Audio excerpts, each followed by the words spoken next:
Thanks, Steve. Good afternoon, everyone. Thank you for joining us today for this exciting panel discussion. To explore this fantastic topic, we have a distinguished panel of experts who bring a wealth of experience and quite diverse perspectives from different sectors of the industry.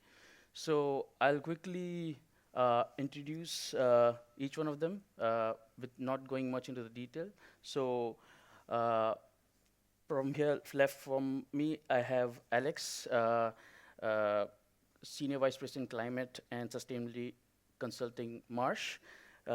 We have Esther, Senior Product Manager, Public Sector Solutions at Swiss Re. Then we have Yash, Cliff Horizon founder. And we have Piyush, appointed actuary at Kshema General Insurance Company, India. Uh, in recent years, the landscape of risk transfer has evolved significantly and is continually doing so. Traditional methods are being complemented by innovative risk solutions that engage capital markets in new and dynamic ways. ILS has been quite a crucial tool uh, in this particular area, which offers quite new opportunities for risk mitigation and investment.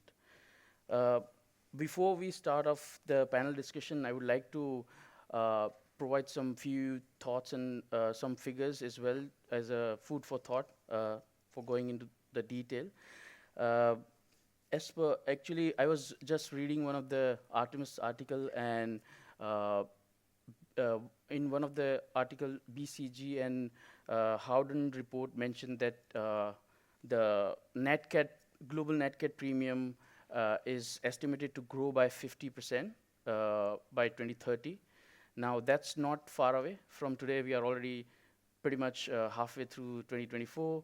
So that's quite a substantial growth in net cat premium, which is something where we can definitely factor in the catastrophic events that are happening in different part of the world.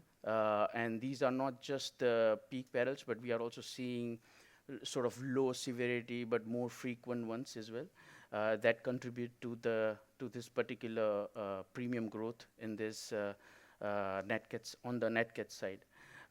Second one, as per the Data Horizon research, the parametric insurance market was valued at $12.2 billion in 2022 and is expected to grow to 29.1 billion US dollars by 2032. So, which is a cumulative annual growth rate of 9.2%, which is quite a good growth rate. And as we all know, how parametric insurance provides innovative risk solutions in this particular alternative risk transfer space. So this is a good growth in terms of what we see in the ILS side. Thirdly, we are all noticing and reporting the insurance gap, specifically in APAC region. So citing some of the figures from Aon's Climate and Catastrophe 2024 report. In 2023, last year, APAC was 17% of global economic losses, but only 5% of global insured losses. So the insurance gap was around 91%, which means only 9% of the losses were insured in APAC region. Now, that's quite a high number. We are all trying our best to sort of shorten that through various ways and means. So now I'll begin the panel discussion. I think I'll start with Esther. I think now I was just mentioning about the insurance gap in the APAC region. You being involved more on the public sector side, more on the macro level, working with state-owned entities and governments, you must be dealing in shortening that particular problem of insurance gap. So I think it would be good to start off with what sort of main risks or perils that you see at the moment in need in this particular region by different governments or state-owned entities on the public sector side, and probably what innovative risk solutions are needed to meet that sort of requirement. Yes, thank you, Yash. And I also agree that there's a huge protection gap in Asia region, and also our Swiss Re Institute reports and also says it ranks the highest hit countries relative to GDP. Almost the top countries, there's like 3 Asia countries involved. So like for example, like fifth largest relative GDP gap was China, and the third position is Thailand, and the fourth was Philippines. So actually, the Philippines has the 3% of GDP of this net cat exposure is not covered. And also, in Euro Asia, in Swiss reports that like 85% is also like highest protection gap compared to the North America, where Oceania is like 40%. And what I see is that amongst that huge countries, I see the primary perils, for example, tropical cyclone and earthquake is the major perils, especially like tropical cyclone, the regular occurrences persist in Philippines or Australia, China or South Korea. And also earthquake is still as a huge exposure in New Zealand or Japan and even Himalayan areas. So we saw some of the parametric offers and questions on that. However, I would like to highlight that not only for the primary perils, but there is an increasing significance and demand in secondary perils. For example, like flood or heat waves, drought, or even bushfires. So recently, we also observed in a couple of years, there's an increasing frequency and severity in extreme heat waves, especially here in South Asia and also Southeast Asia countries. Right. And would you sort of consider the parametric solution being the prominent one in the region to solve the current requirements of the different public sector entities? Yes, and actually what I said, like for example, like recently the extreme heat was kind of striking news in everywhere in only first half of this year. And for the public sector clients, the societal resilience is the key and really important aspects. And parametric solutions can reduce and handle those impacts and also climate risk, help the climate risk mitigations. For example, recently we developed together with some NGOs and some local insurer in India for the heat parametric insurance. So to provide some coverage for the vulnerable women laborers in India. So we partnered with NGO named SEWA, like self-employed women's associations, and also CLA in America, like climate resilience for all. So we develop, and also with the supporting the local insurer, we provide the 50,000 of SEWA women members and who is vulnerable to the economic challenges, and also they have lack of access in the financial services, and also they have so limited awareness and also understanding of insurance. And for them, we provide an insurance of the heat parametric to help them to cover up their loss of income, because many of the women in informal sectors in India, they rely on the daily incomes. So in last May, for like 2 months ago, there was a historical hot temperature in India area. So we could provide some 92% of members out of 50,000 women across 3 states in Gujarat and Rajasthan, and also Maharashtra region. So they could recover their daily income. And this kind of product, we saw that it is not only designed to support for the immediate financial services, but can also reduce some administrative burdens and also enhancing transparency and efficiency in payout process. And also, this kind of product and scheme can be aligned with the interest of investors and also insurers and also clients together. Right. Of course. Yeah. Thank you. Now I'm gonna quickly jump to Piyush. I think Esther was talking more about on the public sector side, which basically helps the real public who needs those sort of relief whenever any NatCat event happens. And I think you are probably pretty much sitting right beside that client base where you are a direct insurer in India providing crop insurance to farmers. Now, NatCat events not only just the victims are losing their houses and those their livelihoods basically, but I think agriculture is also around same importance as well, because at the end of the day it's what helps us to live, you know. So with that in mind, could you probably start off what sort of an impact does NatCat have on this particular industry, and what innovative risk solutions that is currently being provided? Sure. Thanks for the question. Just continuing on the question.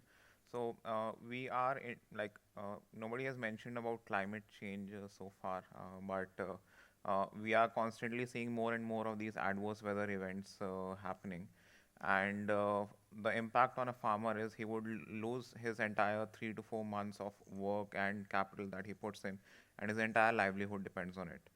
So what we are trying to do by providing these insurance solution is provide them reimbursement in case of any of these events to bounce back, and also to be ready for the next cropping season, to put in capital and grow the crops.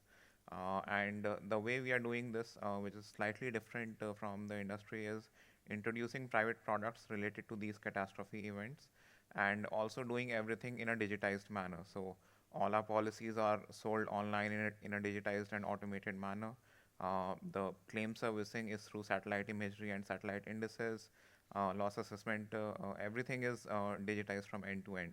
So that is what we are trying to do, so that the data can flow in real time. We can have close insights of what is happening on the ground, and we can have an interaction with the farmers as well on a regular basis. All our whatever policies we sell, we geotag all the farms that are there. We monitor them on a almost real-time basis, and we even provide them updates so that even before any event happens, like even before the loss becomes too big, they can take mitigation actions to prevent the crop. Right. No, thank you for that. What sort of evolvement do you see in this particular risk? Since we are seeing droughts and floods pretty much across the whole region, so is there any particular trend that you're seeing in terms of the evolvement in the risks, the underlying risk, basically? Yeah, so I guess mainly it is related to climate change again. There are India is a very big country, right? And there will be some events that will happen on a frequent basis, but you can get a lot of diversification because, for example, as we have very short-term policies of 3 to 4 months, Right. and if I compare to my annual book, any event will impact a small portion of my book. So, and plus geographically, it's a very big country, so there's a lot of diversification. For example, cyclones will hit only the eastern part of eastern coast of India, whereas floods will hit mostly the northern Himalayan region for India. So, yeah, it's about building a book which is good enough for you to make commercial sense as well as an insurer. Of course. Um, Esther, similar question to you. How is it evolving and growing in on the public sector side? What sort of changes are you seeing over the past few years? Yes. I observed that there's increasing public and private partnerships, so the collaboration with the various stakeholders to align with the same interest for like to tackle the climate risk mitigations. And also the other aspect is that for the technical advancement, definitely. And also because of there's a lot of, so before, for example, like flood, we cannot precisely model the flood itself. So we're using proxy as a rainfall to gauge the flood happens. But now using the satellite image and our radar technology, we can see more flood events happens more precisely. So technical advancements is also help to the evolving this collaboration and also enhance more product and solutions better. Right. So I think before moving to Alex, I think the one question that I would like to ask is, definitely these are like quite new innovative risk transfers that are happening for first of a kind sort of thing. So what sort of challenges and difficulties do you face while placing such risks? Yes, still I sense that the education is also one of the challenges and difficulties. And if I may divide it by like pre-development, product development stage or post-development stage, maybe pre-stage, maybe lack of risk awareness or value of the risk transfer or lack of understanding of alternative options will be another challenges. But even after the post-development, to clearly understand how the solution operates is also important. For example, especially parametric insurance, some national agency reports the rainfall figure like 150 millimeters, but the other global satellite data reports like 100 millimeter. Then there's some discrepancy and perception from the client. So there's still education is also important on that. And also second, I also see some holistic and collective approach challenges, which means we need a holistic view when we assessing the risks and we see what is going on in the situation.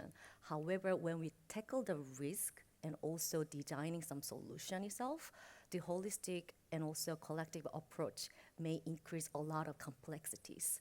So actually, I don't think that innovative solutions means the complex solutions. Yeah. So still it can be simple and transparent and still not lacking benefits of the parametric insurance. No, of course, makes sense. Now, Alex, I think we have discussed this a bit, but you have a different perspective to this panel where we have already talked about the practical problems and the solutions that are happening at the moment. But I'm talking about more with a perspective on the climate adaptation finance. What opportunities do you see there, and how ILS can support within that particular area? Thanks, Raj.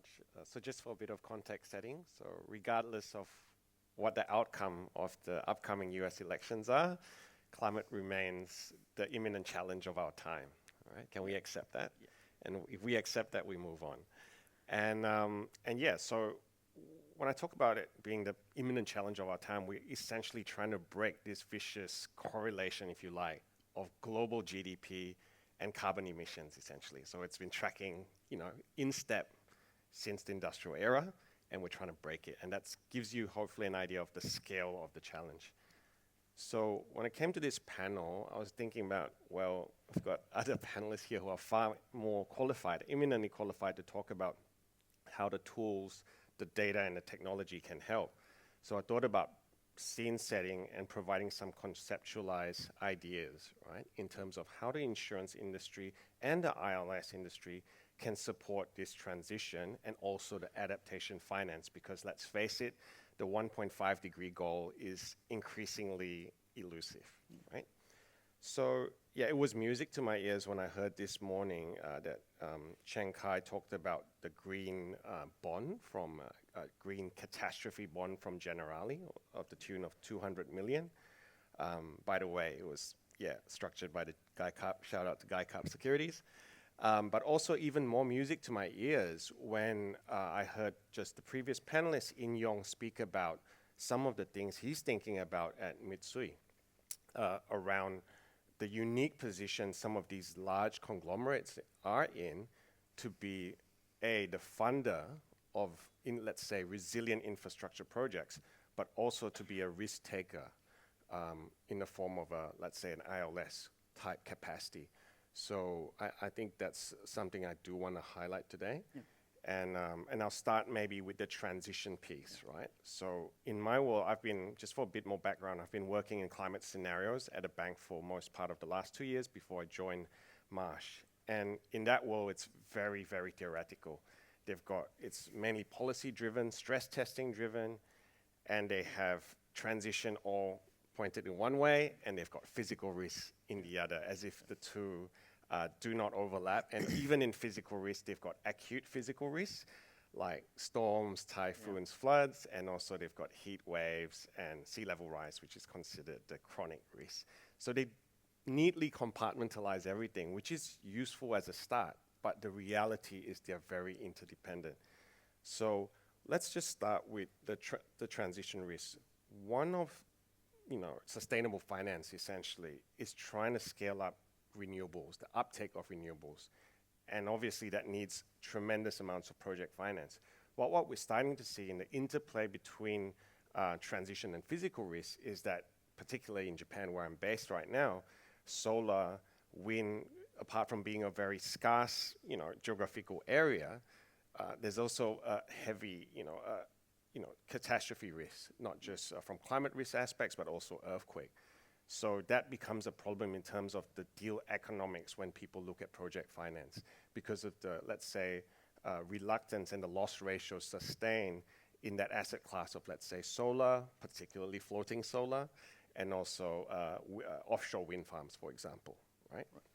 So that's one way, and I think that there needs to be, increased, these tools, parametric data, to be able to lay off that risk in slightly different formats, and a format that's a little bit more appealing to the final risk taker, whether ILS or in the insurance sector, because it's such a dynamic risk aspect, right?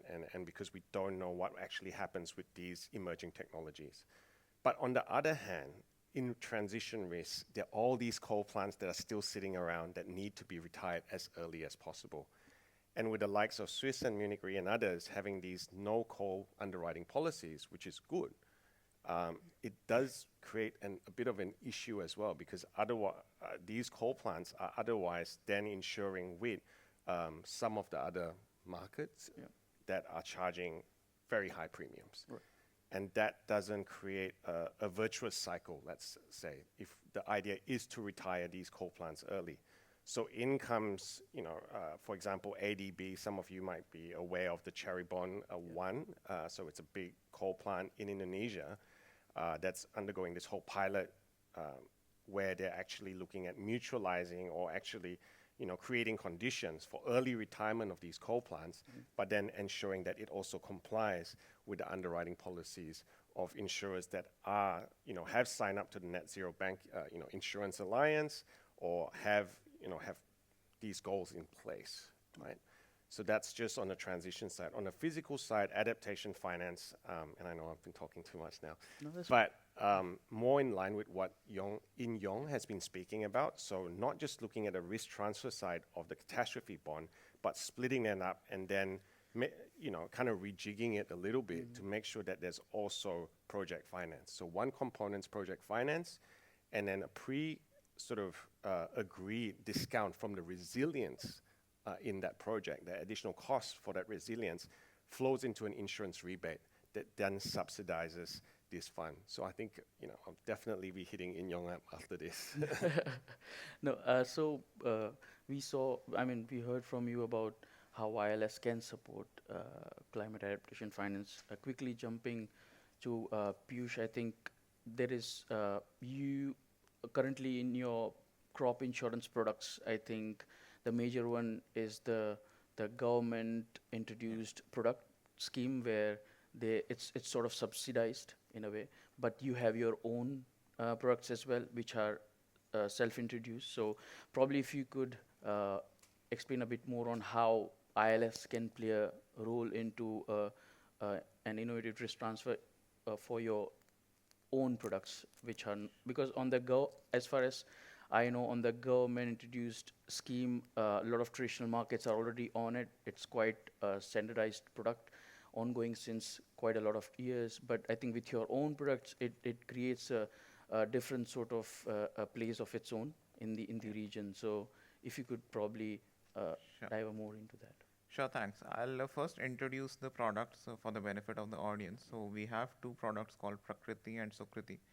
These are mainly indemnity-based NatCat products where we are insuring the similar perils related to cyclones, floods, even earthquakes, droughts, etc. For the farmers, and there's huge demand for it. Like even the government scheme, which does not cover pan India all the crops, that is a annual $3.5 billion market, and there's a huge market out there which currently does not have any protection. So we are introducing these products to those farmers who currently do not have anything, as I mentioned, in a completely digital way and monitoring on a real-time basis. And all these policies are very short-term, so each crop cycle would be roughly 3 to 4 months. So the benefit for any of the investors or collateralization would be that you can get a quick in and out from these transactions, because since we are monitoring everything through digital means, we are trying to settle claims in a very quick fashion. We target 48 hours, but we try to get everything done at maximum within a week for settlement of claims as well. So that there are no we have a very short tail in terms of the risks that we have, and currently there's very limited competition as well. So we are able to price it appropriately based on our understanding of the risk, Right. both from a geographical location manner and from the timing manner as well, because these risks change depending on which season or which months you are insuring. So we have very detailed models built into our platforms which are doing all those pricing and charging each farmer based on their risks instead of doing a standard price. Right. And I think for the ILS investors, it's basically to look at and evaluate whether that is something which fits into their investment policy, and see whether we can also benefit from that because that helps us free up some capital and achieve more business volumes and diversification benefits. Right. No, thank you. Alex, I think probably if you could explain a bit more about the conceptual product designing of the topics that we were discussing. Yeah, no, I think I definitely could delve into the very, very high level concept. So with regards to the resilient bond, which is I think the more interesting and possibly the more challenging of the two that I talked about earlier, the ETM supporting mutual, and then the resilience bond. So with the resilience bond, I think it's just to put it out there, it hasn't been, as far as I know, structured successfully in the past. Right? I think there have been attempts. Most notably, there was a study conducted by RMS back in 2018 that first floated this concept of that dual function, right? I think some of so in general, at a high level, what it means is that, let's say you've got a toll road that you need built, but then the toll road doubles up as resilient infrastructure to prevent against storm surge, in coastal areas or something like that. I'm just making this up, right? And then it needs funding to get built, right? Toll roads are inherently expensive, and there's an option to build a road as it is without any more additional resilience benefit, both to the infrastructure itself and to neighboring communities, or to build it at extra cost, right? The resilient toll road. So to fund that resilient toll road, the impetus and the incentive is to be able to get and secure an insurance discount as part of the expenses of that toll road operation, right? So it's all about like the deal economics. Then you can see if I thought about it a little bit, and I thought if the two parties are one and the same, and that's why it just came to me that it was really nice to hear In Yong say that, because I haven't really discussed this at length. That if the funder and the risk taker from an insurance perspective is one and the same party, that would mean that the information symmetry is there. So they actually accept the modeling. And that's one of the key challenges. And it was really nice to hear the cyber view today from John, because if such a, let's say, evolving, and I mean, he talked about counterfactuals and he talked about all the dynamic risk profile, and it's the same with the resilience bond, because if we want to make a resilient asset, we are also accepting that climate is getting worse, right? And to what extent climate change makes the severity and frequency of storm surges for this toll road more severe is also a modeled outcome, right? With time or across the lifespan of this asset. Right. So, you know, thinking about all those challenges and making sure that the deal economics work will be key. And also, if they don't work, there's also the option of a donor at the start to make the deal economics work. And that would be like the likes of an ADB or local government that would also benefit from its society and community having a thriving economy in a more resilient state. So hopefully, that's enough Great. detail. And I think you did sort of touch upon the point of the difficulties and the challenges, like on the carbon emission side, being that the traditional market sort of exiting quite fast, and there is that gap sitting there because those carbon power plants needs to retire early. Correct. So, what sort of steps that could be taken to probably solve that, and what are the difficulties do you think that there would be to sort of address these sort of problems? So first of all, I think it's important to think about incentives in the scheme. So even with the resilience bond, it's about incentives, but in particular this one, it's what is the incentive for a power plant to retire earlier, right? Power purchasing agreements, everything needs to be set early and agreed upon, right? So I think the challenge there is the commitment, right? And how enforceable is this commitment? So if, let's say, it doesn't get retired as per design, then what happens, right? And what are the legal remedies? I know that Clifford Chance is here, there are a few other lawyers here. So that's why I think it's a very interdisciplinary type thought experiment to see how it's going to work en masse. So we have a pilot with Cherry Bond, but this won't work unless it's scaled up, right? Otherwise, you're just retiring one out of the 1,000 or 10,000 other power plants, coal power plants around the world, some which are just coming online as we speak, right? So I think the incentive there for insurance, ILS, and others to come into this space is obviously the ESG benefit, but also for an insurer, when you're looking at power plants and you're looking at an asset class that maybe a portfolio that was quite stable, was making good, a combined ratio, that's going away. The pie is shrinking. And on the other hand, if you think about the physical risk as well, you might not want to do bushfire anymore. You want, flood. So the pie keeps shrinking. So the incentive here for people to start exploring innovative products is to expand the pie, right? Or at least maintain the pie, rather than let it shrink. Right. No, thank you so much for that. Yash, sorry to keep you waiting, but I think you have a very different perspective on this one, since you are involved in a non-cat climate-related risk transfer, which is completely different than what we have been talking about. Of course, these were already present but were not addressed, I guess. So I think it would be good to start off a little bit with sort of a background on that, and as well as if you could explain a bit more in detail about the non-cat climate risk transfers, and what sort of product designing does it have, what sort of innovations that you need to have behind that to address those problems. Sure, thanks. So the thing is, we've been having a context around catastrophic risk. So what I'll do is I'll draw a difference between catastrophic and non-catastrophic risk. So whereas catastrophic risk, we look at low frequency, high severity kind of situations. In non-catastrophic risk, we're looking at very low severity but high frequency kind of risk that we are trying to transfer from a typical project or a business P&L that has an over the period impact that would usually be uh, very severe on the longer run.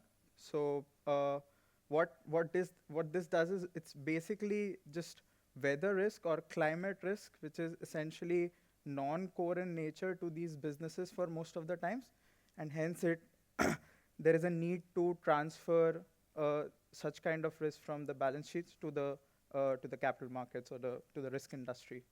So how do we do this? Uh, we essentially tokenize these kind of non-catastrophic, uncorrelated weather risks so that it can be transferred to the capital markets in some short-term cycles.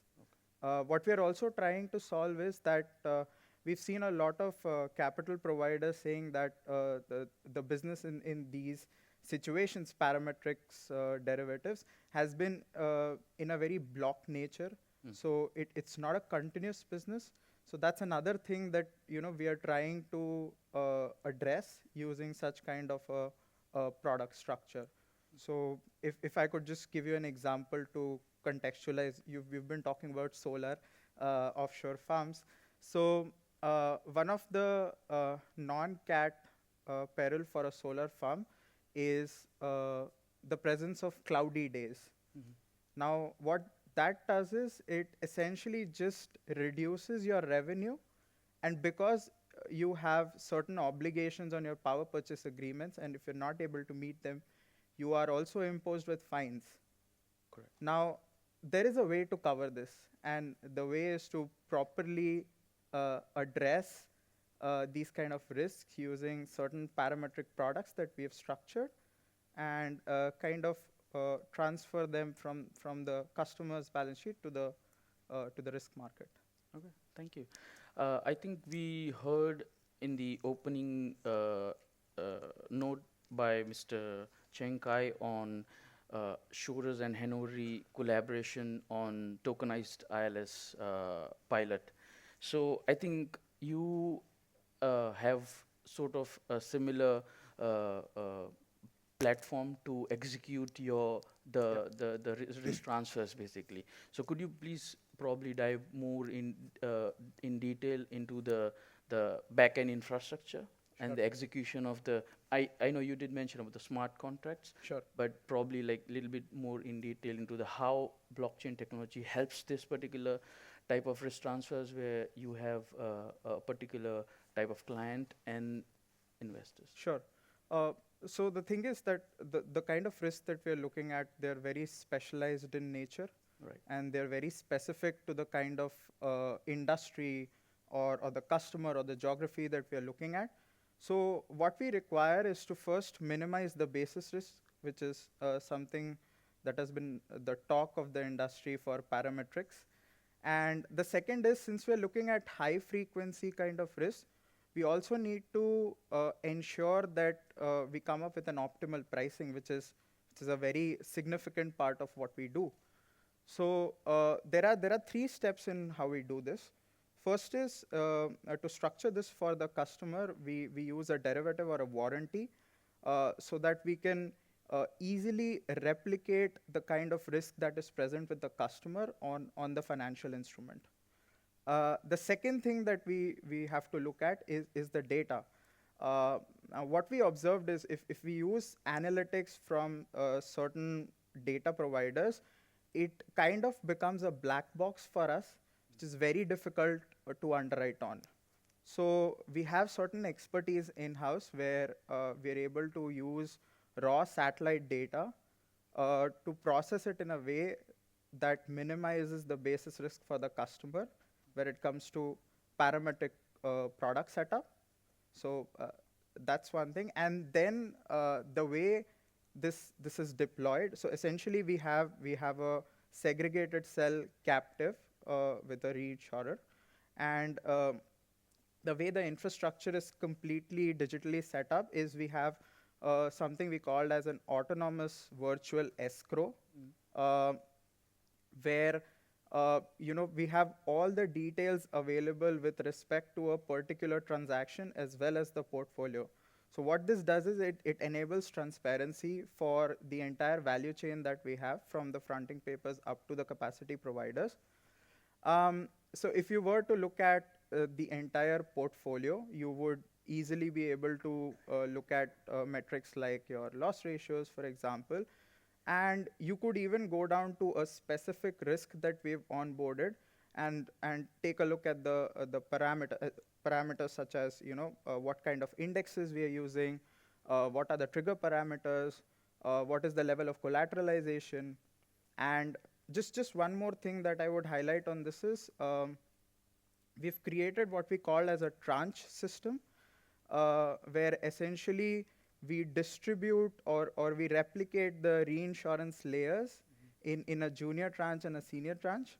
Now what this does is it enables different kind of risk-taking capacity to invest into our systems for different durations. So we do not have like a locking system with our investors, so they can come in and with just a click of a button, they can invest in whatever risk they want, and in the same ease, they could just pull their money out whenever they need it. Oh, great. I think one of the quite important question would be what's in it for investors, basically. So I think I'll open up this question to everyone, but since you have discussed a little bit into that, so I think if you can continue that to what would be in for the investors to think about the particular your innovative risk transfer that you are trying to do for the clients pretty much in this part of the world and as well as in the West. Okay. So the way we are focusing on these uncorrelated risks and we are trying to create these tokenized good risk structures, we are also diversifying on geography. So we're looking at a lot of Southeast Asian countries, certain Eastern countries. So what it really opens up the investment opportunities for our investors. And like I mentioned before, we have a system where the return on capital for our investors is essentially accrued every day. So we have a 1/365-day policy where you could actually look at the interest that you're accruing day by day, and that is in the entire setup of enabling flexibility for the investors to just come in and move out for short-term or for mid-term risk undertakings. Okay, great. Piyush, I think you did mention a little bit about what's in it for investors, but probably if you could get more in detail about it. Sure, thanks. Yeah. So I think some of the similar points, for example, a lot of the existing investors are investing in US and Japan perils. So India being a very different geographical location offers a lot of diversification benefits to them. And even within India, as I mentioned, there will be a lot of diversification if you have built a portfolio from different parts of India. So one is that aspect. Then other thing is the short-term policies. The one thing I would like to additionally mention is the high rates on line. So as compared to a lot of the other lines where the rate on line would be 1%, 2%, agriculture has had 8 to 10% rates on line. And now even for the government policies, the loss ratios are also capped at somewhere around 110 or 130%. So the amount of multiplier effect that can have for any of the investors, that is tremendous. So for the amount of capital you need to put in to cover the addition over the premium is very small. So yeah, I think those would be the biggest benefits. And thirdly is since we are doing everything tech-based, so obviously you can have visibility of how your portfolio is performing, what is the underlying risk in your portfolio, and then also have the settlement as well done pretty fast, so you can get an exit without too much delays. Esther, if you could probably on the public sector side. Yes, public sector side. because our title says like connecting innovative risk transfer with capital markets. So for the public sector business and also this parametric, I also agree that it provides some diversification to the investors. Of course, the different clientele and also different product per se. However, in other aspects, I would like to mention that there's also social impact by the investors. So one of the role of the investors, of course, we are working for the higher return. We want also have one to high return. Everybody wants it. However, the investor's role, I would think that investing in those kind of product in parametric, as I give some example in previous time, and also for the clients in public sector, the investors can be balance of financial returns and also social impacts. So economically and also socially, they can be responsibility in aligning with, of course, like sometimes some corporates have corporate social responsibility. So those kind of interests can be aligned. And also there's a like group of investors who would like to, not only for the financial returns, but also contribute for the resilience, for the climate risk or any other societal resilience. And definitely this kind of product and clientele provide the opportunity for the investors to impact more the goodwill for the society. Alex, Yeah, anything no, you would like to just add? like to add to that actually. So I think that social purpose is definitely important as well, provided it's recognized, right? So that's a big caveat there. And obviously in ESG space, I think there was this great paper called Aggregate Confusion, right, around what these ESG indices mean. And it's also confusing, but I think I really like some of the points Esther made around innovative doesn't always need to mean complex. Right. It can be simple, but also, complexity is, I would argue, it's who you ask, right? So just today, I think on another panel, I think someone mentioned, if it's not parametric, if it's indemnity, then on the ILS side or on the hedge fund side, they get a little bit less comfortable. Whereas it's complete opposite. I deal more in the traditional insurance side. And when you talk parametric to them, they start to go, whoa, so it really depends on who to who. And then I think it's also not trying to achieve perfection at the start, right? And I'm not talking maybe, let's say some of the issues with carbon credits type, gaps, but, it doesn't have to be perfect. And let's give it a go. And let's say, for example, this resilient bonds, it's clearly quantifiable in terms of the ESG, the social and resilience benefit in terms of both doing the project itself, the social element of having people connected, right, and then also the resilience aspect, if a disaster were to strike. So I think once the ESG broader movement beyond insurance moves to a more mature state and is able to at least color it with, it's either ESG compliant or not binary. Now it seems pretty binary, but if there's a spectrum, I would think these instruments would be very lucrative because they clearly demonstrate the value. Okay, well, thank you for that. With the time constraint that we have, I think we'll go for a last question and then open up for Q&A. So the last question that I would like to ask all of you is, since to have these innovative risk transfer to be executed, jurisdiction plays a really important role. That the regulator in different jurisdictions are the key one to allow to basically to have these sort of risk transfers to happen. So if you could please explain a sort of a bit on the importance and challenges part. So probably I would start with Esther, if you can. Yeah. Yes, that's really true that regulatory framework and law in jurisdiction is really important. For example, in parametric insurance in Asia, there's some countries that parametric insurance is recognized as an insurance, but many other countries that parametric insurance is not allowed due to the regulatory reasons. So in that case, we need to collaborate with a government or regulatory to make their understanding better, why it's different from derivative versus insurance.